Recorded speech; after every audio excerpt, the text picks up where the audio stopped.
Good evening, everyone, and welcome to tonight's public safety meeting. Today's date is November 2nd, and the time is 6:30. And I'm going to just recognize everyone around the virtual screen.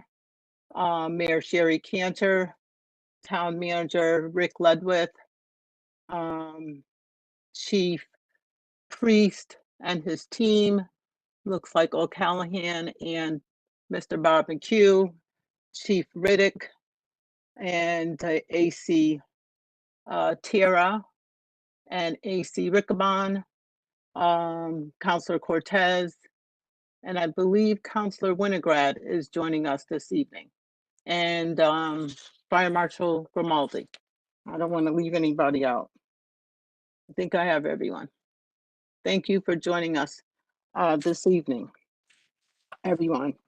And before I actually open up the meeting, because it is heavy on my heart, I would just like to pause with a moment of silence for our fallen officers in Bristol.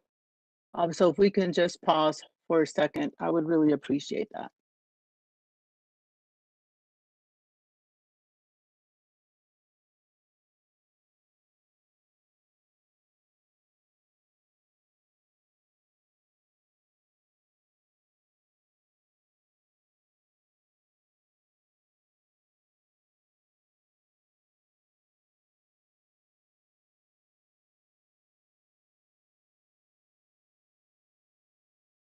Thank you. To that note, I would like to continue to offer thanks um, from the bottom of my heart, and also just taking a point of privilege to just inform you all how privileged and humbled and honored I am to be chairing this public safety committee, especially knowing what you all have to do each and every day.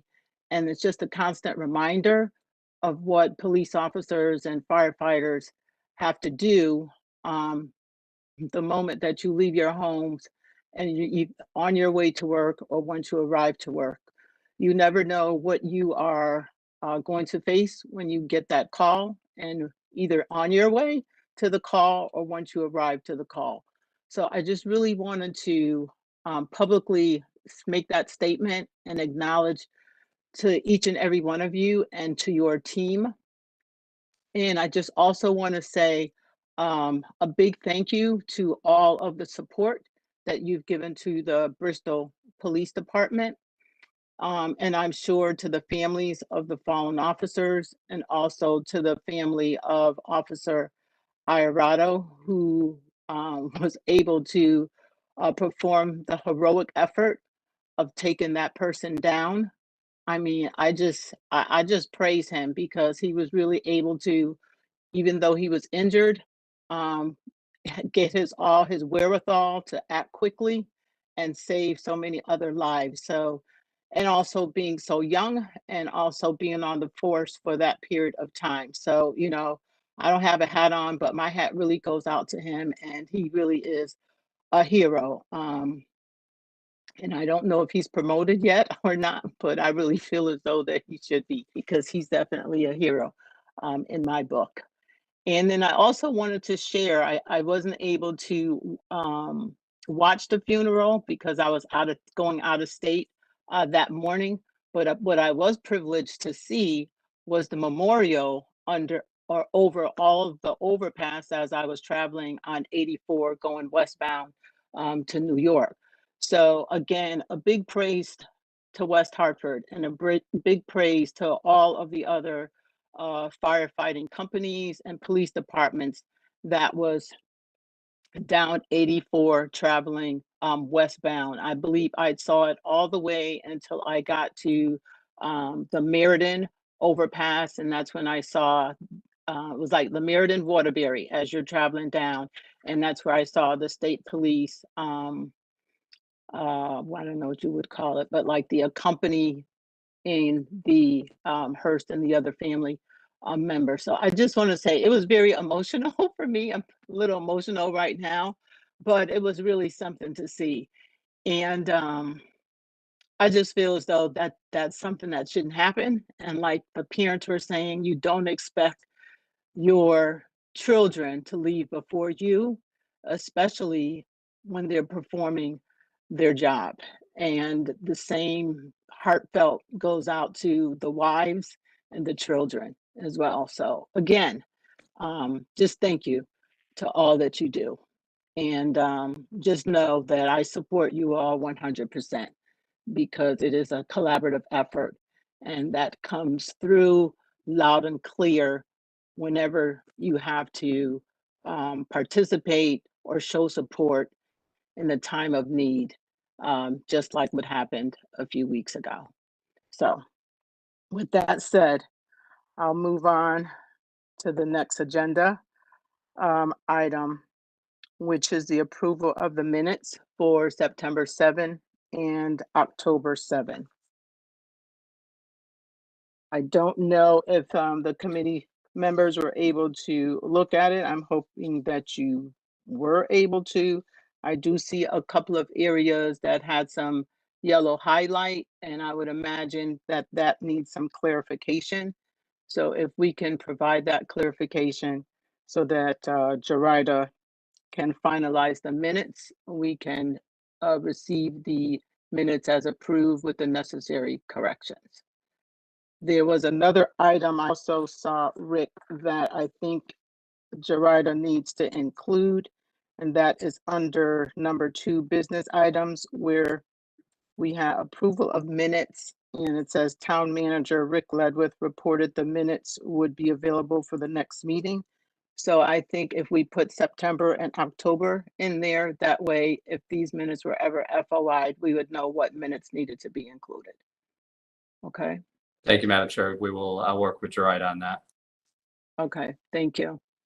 Does anybody else have any other comments or input? Okay, thank you.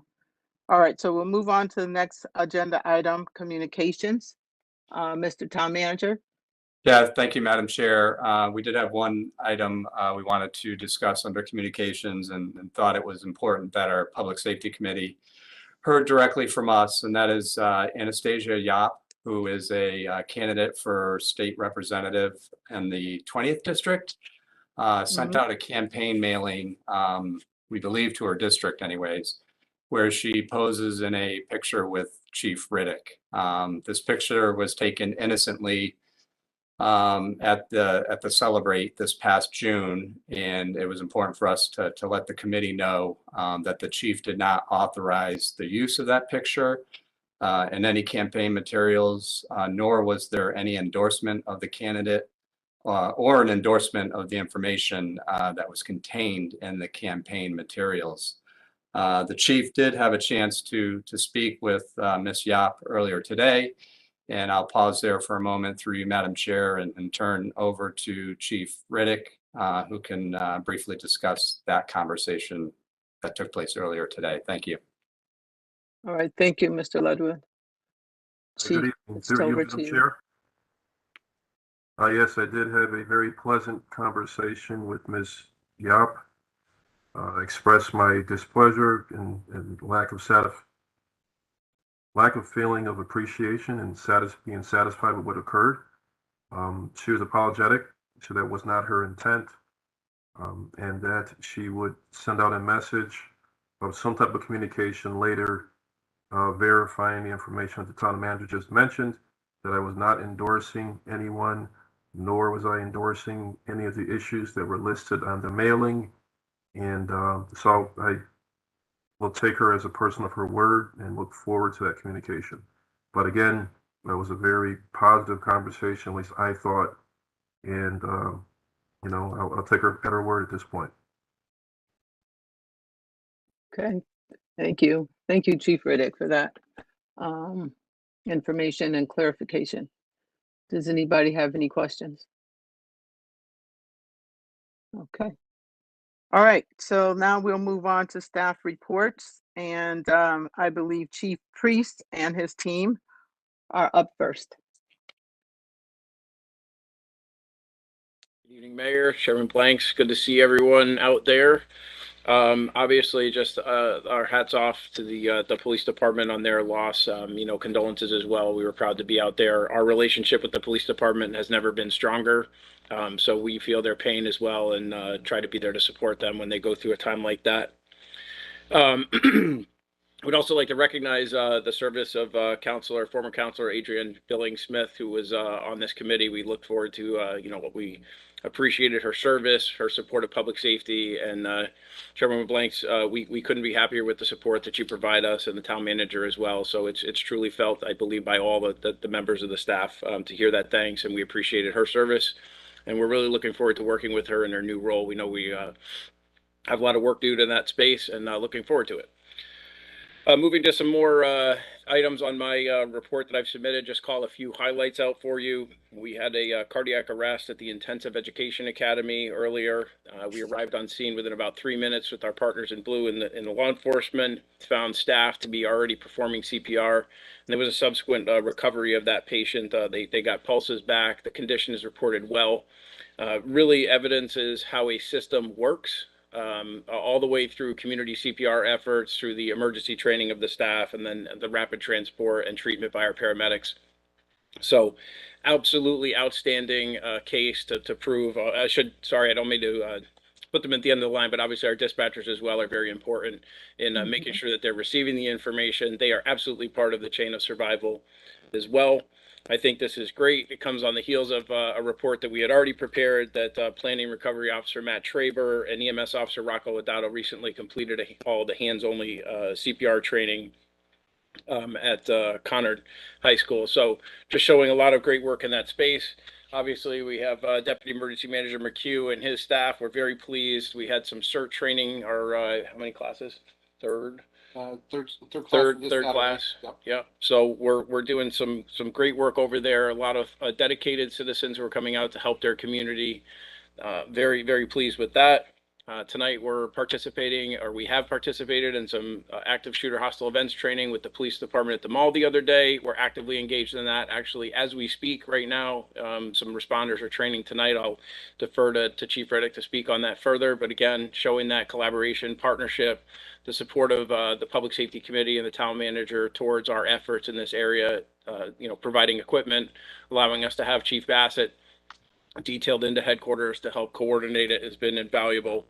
So, all those things have really helped us, whether or not it's been bringing in Planning and Recovery Officer Traber, having restricted duty personnel in there, or allowing personnel to be detailed into headquarters. I really believe we're making some very strong strategic investments in our community, and I think it's shown, whether it's a cardiac arrest save or whether or not it's partnership and collaboration and communication with our community. So we do have some vehicle requests. We're working with the town manager to support that. We have several folks who need to make sure that they have transportation. Obviously, Chief Riddick has reported out on the challenges with vehicles. So again, we feel very supported. Look forward to moving some of those requests through. And I'd like to close out my report with one of the most, one of the really things that I think was a standout event this year. We have an excellent team that's here in West Hartford right now, but we're always looking to improve on that team, to grab folks from different backgrounds to come in and really supplement our organization. So we had firefighter paramedic Luis Enriquez, who is on restricted duty for quite some time. He came up with the idea of what is called a Prep for Success class, which was reaching out to folks who are interested in the fire service career, explaining to them in detail in a two-way conversation about how to apply, things that they could do to remove barriers, things that we can do to remove barriers, and really engage the students. There's been a lot of outreach in this space, especially in our local paramedic programs.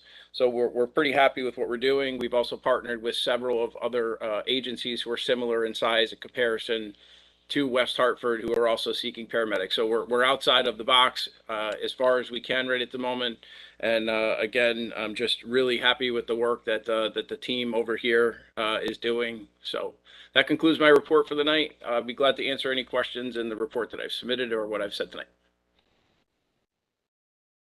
Thank you, Chief Priest.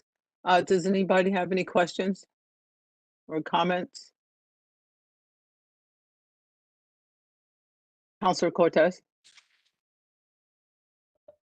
I just have a comment. I want to acknowledge the fire department. I work at West Hartford United Methodist Church, and there was a fire apparatus for our preschool, and I didn't get everybody the three firefighters' name, but the kids were very appreciative, and I think it was for Fire Prevention Week. They stopped by, and they were very thankful for your service. So I just wanted to acknowledge you guys for that. Thank you. Thank you, sir. Councilor Cortez. Councilor Winograd, did you have any comments or questions? Oh, no, not at all. Thank you very much. Just listening in. Okay. All right. Thank you. I don't have a question. Chief Priest, more or less a comment in your report, and you did clear up the prep for success. So I was happy to see that again, being creative and thinking outside of the box. And what was the other question I had? I had another question and it just went out. Oh, I know, around the CERT training. So it looks like the CERT training is quite popular in a good way, and I'm happy to see that because we have a number of volunteers. So can you give me an idea of how far in advance, based on the number in the class or in that current class, do you think about scheduling, another class?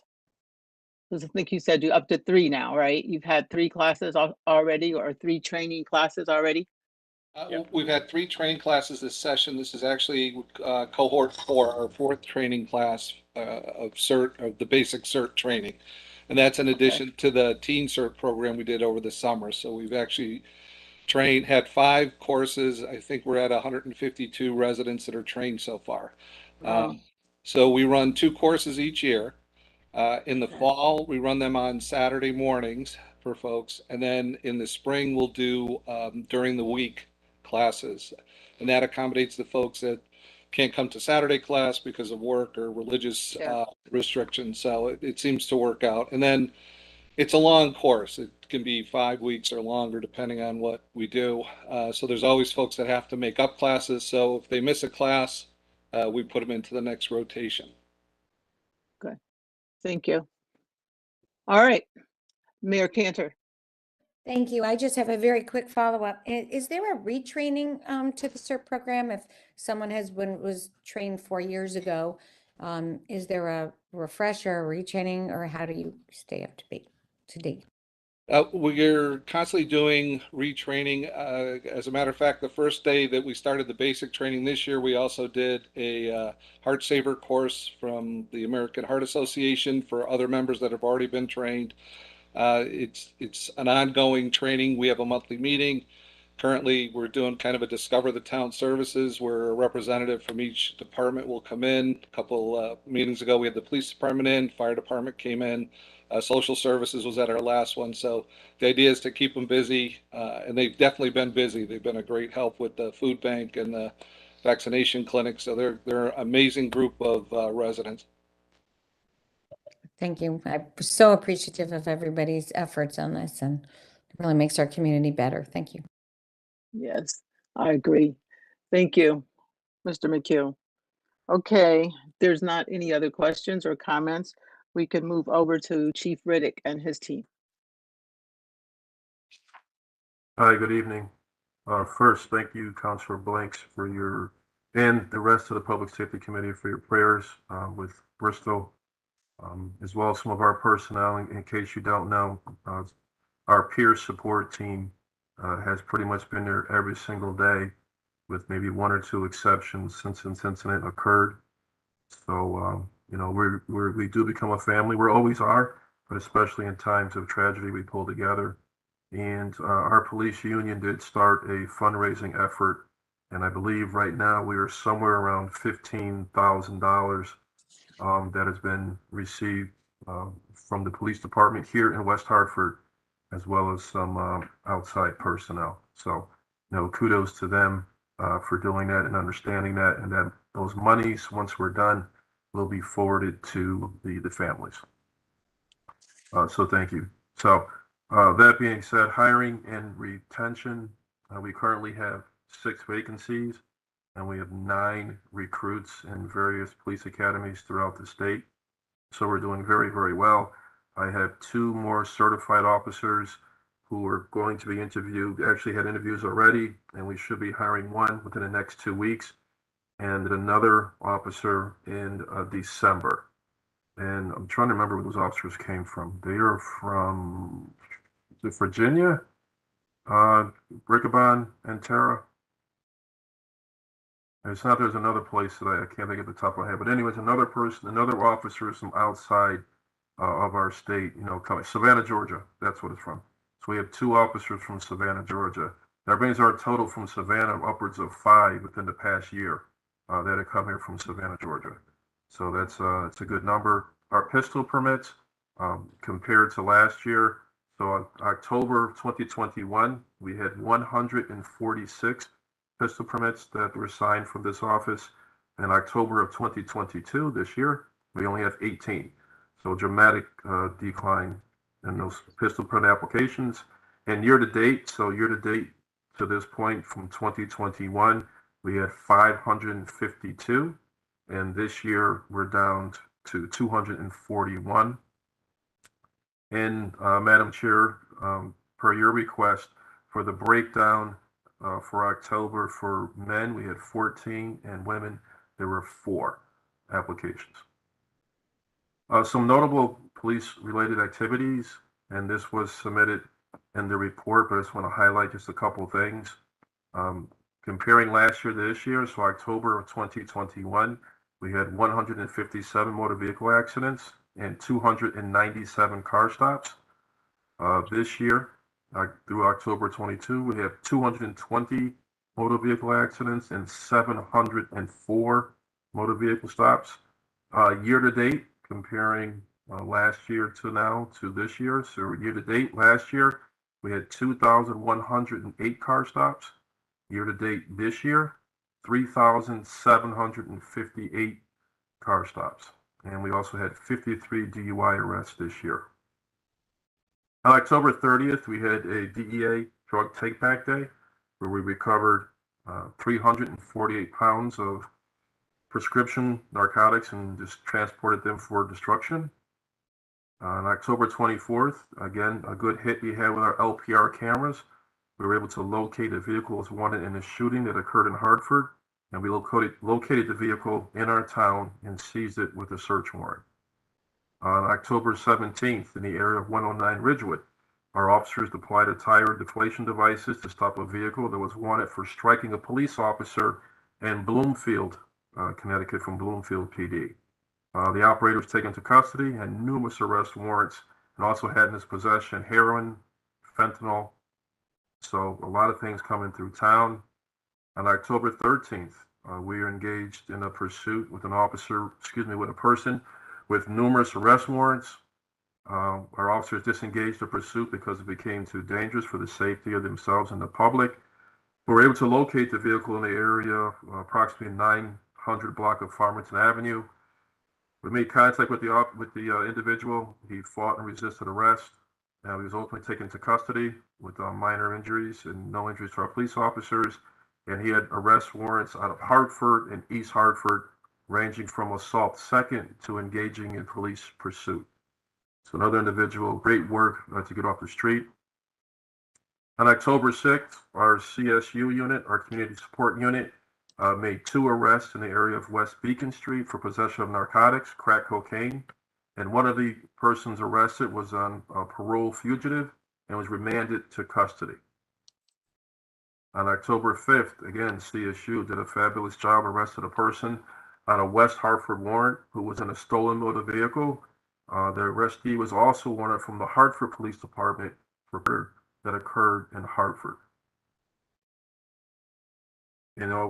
This lends to the credibility, Madam Chair, of your comments earlier as to, what we're doing out here and what could possibly happen. Our officers are still going to work each and every day. And again, they took the oath to protect and serve, and they're out there protecting and serving. Lastly, second to last, as Chief Priest mentioned earlier, our partnership with the fire department doing active shooter drills. We did one in West Farms Mall on October 23rd. We also partnered with the mall, West Hartford Fire, us, Farmington, and I believe it was the Farmington Volunteers also on the FD side involved with that. So quite an effort. Our police and fire leadership putting that together.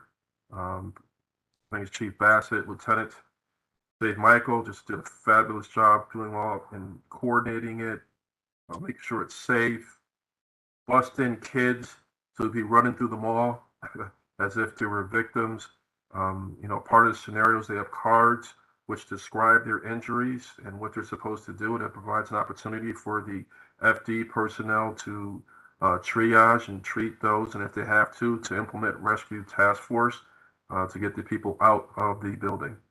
As Chief Priest mentioned, we are currently doing this right now. We've been at it since about 8:30 this morning, and we'll be continuing until about 10, 11 o'clock tonight at St. Bridget's. This training is, very good. It's very realistic, but very necessary in case, God forbid, we have to endure an event like that. And again, we did bus in students who are helping us and who are acting and playing the roles of victim. They're really good actors, very loud and very realistic. So we're appreciative of that. And before I close, I'd like to turn it over to Assistant Chief Tara. Can you just talk about what we were doing with the community, with our houses of worship and our community event? I appreciate it. Thank you. Thank you, Chief. So earlier in the year, you all are familiar with those flyers that were floating around, basically blowing through the wind around town and other towns, which had some pretty disturbing information on it, like a recruitment or something. At that point, we reached out to our partners at the Jewish Federation of Security there, John Colangelo, who you might know, and we as police officers, we don't just enforce, we also educate. So we put together a plan earlier this summer that we were going to start doing these town hall type events, even though none of us are running for office, except the mayor and the council members, that we thought we needed to get and spend some time there, do a presentation, field questions, and if nothing else, see what their concerns are in the community. So what we did was last Thursday, this is a couple months in the planning, we did put in for a grant. We didn't get the grant, but you know what? This is so important. We went forward and we funded it ourselves. And with the chief's support, what we did was at Beth Israel Synagogue. It's a great place. Last Wednesday evening, we publicized this for about a month. We had a pretty good showing. We put on a brief training event with a PowerPoint. It was co-authored by the Jewish Federation Security and the West Harbor Police Department, and we jumped in and take turns. Also, our community relations members were there. There were 4 of us in total, and they were so pleased with us just being there and interested in talking with them and sharing with them what we have. We shared with them our real statistics of what's going on around town in regard to hate crimes. And also what a hate crime was. We explained it to them. Of course, we all know that anything can be a crime, but to be a hate crime, there's another aspect to it as well. And nothing else but praise, thank you. And I promised them that this was not the last time we were going to do this. This is going to be a continuing circuit for us, basically. We're going to change up some of the faces from the PD. That way they get a better feeling of who we are, get to know us. Literally, people were handing out business cards. This is how it was. One gentleman wanted to hug me, and he said he was proud of me, and I've never met the man before in my life, but I shared that with the boss, that somebody thinks I'm doing a good job, right, boss? But again, it was phenomenal. I don't know if any of you have gotten any feedback from it, but again, we were promised that we're going to start moving this show basically to other synagogues and other facilities. So that's all I got. Thank you. Thank you, Chief Tara. Through you, Madam Chair. Wait. Thank you, AC Tara. Mayor, you have the floor. Thank you.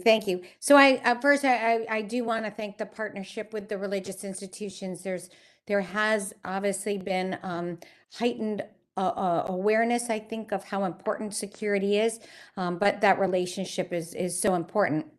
And I did want to ask, actually, I was at the ADL event last night and saw many of our own West Hartford PD there. And I just wanted to ask about, we are hearing about more chatter and maybe more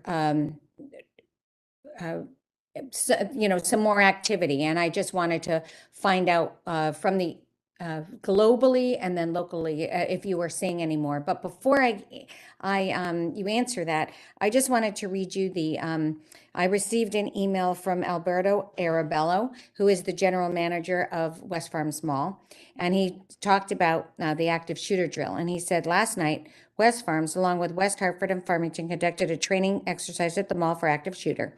I can't say enough how much we appreciate the support and involvement from the town. Training was invaluable, and I can't say enough about how much we all got out of it. With all that was going on last night, Chief Riddick was on site and took the time to find me and check in to say hello. I truly appreciated his leadership and involvement is exemplary. A lot of planning went into this exercise. He ensured that we were good in every step of the way, and I hope that anyway, so I just wanted to share that formally with the committee. But back to, again, a question that I received last night. Are we seeing any more activity on the ground here? And then statewide and nationally, how are things going? All right. First, thank you, Madam Chair, for the kind words. But again, I will deflect. Again, Chief Priest and myself, a lot of times we get credit for being the chiefs, but our people did a lot of legwork behind the scenes. Chief Bassett and Lieutenant Dave Michael, they deserve all the credit. A lot of personnel hours put in to do that. So all we have to do is just show up and walk around and shake a hand, and we get credit. But they did all they did all the good work. They really, really did. To your last question, there's been an uptick in chatter. And I think a lot of that has to do with the Kyrie Irving comments and Kanye West comments that have been going around. So there has been a lot of chatter. We have not received information, at least around this region, of an increase in violence or any credible threats. This is just on our end. But we are vigilant. We are hypersensitive and have a true understanding what's out there. And with our partnerships with the various communities, we are locked in and chimed in, so we're plugged in. And a couple of good other points, if I may. Assistant Chief Terra triggered my memory. Our crime stats, up into, year to date for us through October, we're actually down compared to last year, 2.3%. So I know there's a lot of information about whether crime is up and whether crime is down, but, we are down. We'll continue to go forward, but those are true stats. And, Assistant Chief Rickabon just reminded me also via text, we talked about the Bristol incident and Lieutenant DeMonte. Well, with our Beyond the Badge program back in 2010, he was actually a participant. He was a student at Central Connecticut State University. He participated in our program as a civilian, a youngster back then. Assistant Chief Rickabon was able to find the files of way back then and found a notebook in the binder. And there were several handwritten documents in his own writing and an essay as to why he wanted to become a police officer and what he wanted to accomplish. And one of the things that he mentioned was DARE, the DARE program. And as you folks know, he was an integral part of the DARE program at Bristol. So, sometimes we wonder what's measurable. What impact are we having with these programs? Why are we doing these programs? Well, we have a tangible benefit that we saw in human capital. Unfortunately, it was a tragic end, but the beginning was fulfilling. The beginning was promising. And he had the second highest GPA in the class too, by the way. So, AC Rickabon, thank you for finding that. And that concludes my comments at this time. Thank you, Mayor, and thank you, Chief. And that is just, so helpful and astounding to hear that, because I always say, probably sound corny, that men and women in blue and in red, that's a passion that a lot of times that's something that they dream about from being a kid. So it takes a special type of individual to perform the work that you all do each and every single day, and to just remain composed and carry out your work. So again, great heroes and great heroines in my book. So, did anybody else have any other comments or questions? And I do want to recognize that Counselor Davidoff has also joined the meeting. Yeah, through you, Madam Chair, one more quick comment if I could. I forgot, I neglected one Yes, thing. The training you we have the did floor. with the JCC and others, that's a continuation. We didn't just start this. If you remember, we started this pre-COVID. We were at Charter Oak. We also we had another session at, oh my gosh, at the JCC. We had another session there. So we were doing this well before COVID. COVID came in and stopped. So we're getting back involved with this now. So I just wanted that to be on the record and let folks know that. Thank you. Thank you, and you're welcome. Counselor Cortez, you had a question or a comment? Got a comment and a couple questions. Assistant Chief Rickabon, I know you kind of oversee the SROs and the community piece. I just want to acknowledge Officer Santora. He was at the Pumpkin Festival at West Hartford United Methodist Church, and his interaction with the kids was great. He was slapping them on the wrist with those reflective things for Halloween, and it was great having him there. And I just want to, give him a shout out while we're here. And then it's got a couple questions. One with the fundraising for the officers in Bristol. Do you guys have it on social media, or can it be shared on social media, or is there? Because I haven't seen anything pop up, and I will love to share it if that's possible. And then my second question is with regards to the places of worship. I know we had kind of like I don't know if it was a task force or a committee with all the different places of worship. What you guys are talking about, is this an extension of that, or is that going to come back together? And if it's already going on, then we kind of missed out. How do we get back in on my end? Well, I'll take the first part, and I'll have Assistant Chief Tara pick in for the latter part. The reference that I made for a couple of years ago was the big program with the houses of worship, which we had started up, and we did this huge list of contacts for the different houses of worship, emails, and everything else. That was started by the West Hartford PD. We partnered with Homeland Security and the FBI. We brought them in for different security tips, and we also started security assessments of the various houses of worship. The program, I believe the extension of this modified extension that Assistant Chief Tara was talking about, I believe was a grant opportunity that we were trying to partake in. And Larry, if you want to finish with that, I'd appreciate it.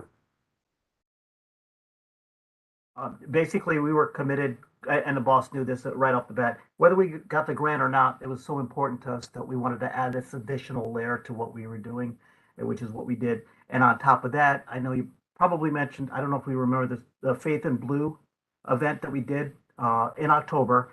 This is the first time Connecticut ever participated in West Hartford. Was one of the first in the state to do it. And it's a national movement where we went out, we had barbecues and events. And we had it on our Facebook, actually. You probably saw that. Pictures of the PD going out to the different religious locations. So we are adding more to what we're doing, basically, if that answers the question. Yes, it does. Thank you. And Mr. Cortez, for the fundraising component, through you, Madam Chair, that was mostly internal. That was spearheaded by the police union. So we will get you information on how you can contribute. But that was pretty much internal donations and just a couple of private people. All right. Thank you. Great job. And I appreciate everything you guys do. I know you guys been pretty active. It just seems like you guys are more active in the community, and I appreciate the work you guys do in the fire department. We are a busy town, and I hear no complaints. And instead, I hear the positive feedback of what you guys do. So thank you. Thank you, Counselor Cortez, and thank you, Chief Riddick. I just have a couple of questions and a comment. For the drill at West Farms, how do you actually recruit the participants? We give them free donuts. No, actually, it was a technical school that Lieutenant Michael had a connection with, and if Larry or Rob, if you guys remember the name of that school, I can't think of it. They have a program that the kids actually get credit for participating. So that's where we get the children from, the youth from. It's Vinyl Tech, I believe. Final Tech, okay. Thank you for that. And then the other comment I just wanted to shout out, I don't know who the young lady in blue is assigned to the Oakwood, South Quaker, St. Augustine, Edgemere, Edgemont. But on Monday, Halloween, she was very visible. And I just want to shout out to her. I don't know her name, so I got to get her name, but she was on top of it. And she was very visible. She made sure that she was patrolling the streets in terms of safety for the kids and their guardians and their parents. I didn't have a lot of trick-or-treaters, but the night was very warm. So, you know, there was a few people that was out. So I just want to shout that out to her because I'm always happy when I see my blue family members being visible in the community. So thank you for that. Anybody else have any comments or any questions for Chief Riddick and his team? Okay. Future agenda items. Anybody have any future agenda items? So, you know, I don't know if this would be considered a future agenda item, but with the tragedy that occurred over the past few days, I believe in South Korea, with the Halloween event and the trampling of people and whatnot. I don't know Chief or Chief Priest or Chief Riddick. And I'm just thinking about a number of young people who get caught up in this type of thing and they really don't know what to do. So they kind of get trampled. I have a daughter who lives in Miami and she was telling me about something that occurred at the place that she works. And she was thankful to me because, you know, when you're in little family huddles and you're trying to prepare them for things to come, what to do. And she's like, Mom, Mom, Mom. She called me in the middle of the morning, of course. I'm so happy that I listened to you. I'm so happy that I listened to you. So I'm just wondering, do we have any tips? I'm laughing, but when you're like 20 something and you have no clue what to do, it can be very frightening. So just something to think about for the future for discussion or maybe some educational tips on the website or something like that. Because when they're school age up until 18 or 21, they're really under our care. But then when they sort of venture out onto their own, you know, even though they're adults and they think that they're independent and they don't need any help from us until it's an emergency. If we can think about any types of tips in terms of keeping themselves safe in crowded events when something like that breaks out, I think that would be helpful. Yeah, through you, Madam Chair, a couple of things. And prevention is the big anticipation and prevention. I have told my kids, and they're all grown now, and I still tell them because they think they're indestructible. But if you're in a crowd and you get that feeling that we all get at some point, and you see something occur, and it's your time to move and to get out. Many times, like that tight alleyway, which I'm sure we all saw in Korea, once you get there, it's too late. You know, Right. once you're in there and that thing starts moving, the best thing you could possibly do is with all of your power and praying to God and everything else is do not fall to the ground. Whatever you could possibly do to stay upright and to stay moving, you want to do. If you get to the ground, it's a wrap. You got. And if you do go to the ground, curl up in the ball, protect yourself like the turtle, and just try to keep an airway to help yourself. But prevention is the biggest thing. If you see the crowd, and if you especially see something going on, you want to get out of there as soon as possible. And one other thing I forgot to mention, and Chief Priest alluded to this, I actually mentioned it earlier, giving credit to our PSDs. You know, Kathleen Baker, who had 2 saves, CPR saves, and when she gave instructions over the air to persons to do CPR. So we want to give her credit for that. I think it's 2 within the past like 3 months, which is incredible. Yeah.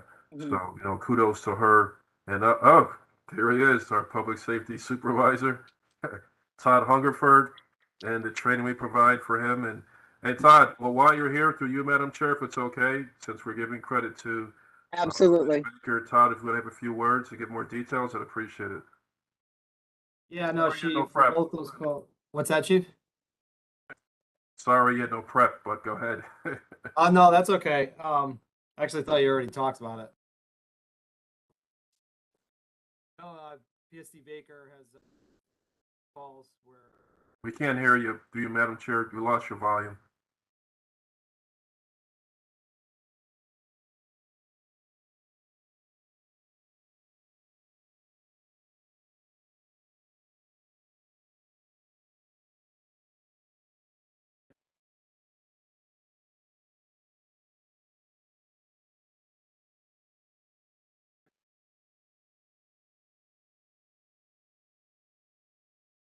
Miss, we can't hear you, so. I think he's gonna go to AC Terra's office. the big chair. I actually get a nice chair in this office. Yeah, PSD Baker had two calls. You know, pure luck that she got both of them, but in both instances, she was able to give pre-arrival instructions for both, which they both resulted in saves. And maybe Chief Priest can, I don't know if you guys know, I think that the party from Renbrook has since been released from the hospital, and the patient from the 840 North Main is, the last I heard from some of Chief Priest's staff is that she's gonna make it out of the hospital as well. So both calls, she did a fantastic job. I was there for the North Main Street call, and it's kind of one of those times where you're watching something happen that was, you know, pretty amazing to watch. And she's got background in medical. She's an EMT, and she also she used to have a part-time job at Mid-State Hospital in Meriden. So her background and experience definitely helped her out. And she also used AED instructions in our EMD program, which was the first time we've had that opportunity where someone actually had AED at someone's patient's side. And I believe that she had them deliver 2 shocks over the phone before fire got there. So it was pretty cool experience. And it wasn't me. So I saw everyone clapping when I got here. It wasn't me. It was entirely her. So Thank you. It would appear when they called in that they were pretty nervous, maybe scared and frightened, and it sounds like she was really able to calm them down and get them to focus on the emergency at hand, and was really able to deliver. And from what you're reporting out, it sounds like both parties made it to a full recovery. So that is a huge success and a huge success story.